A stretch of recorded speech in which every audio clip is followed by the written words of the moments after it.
Siapa yang baca doa keluar rumah, Bismillahirrahmanirrahim, la haula wala quwwata illa billah. Semua tu ayat Quran.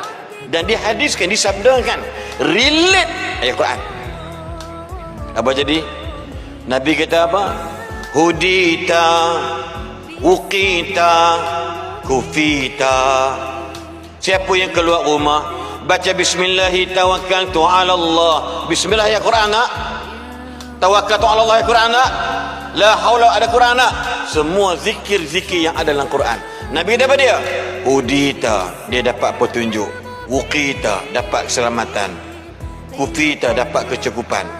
Dan berkata syaitan, kami dah tak boleh nak dekat dengan orang yang baca ayat tersebut.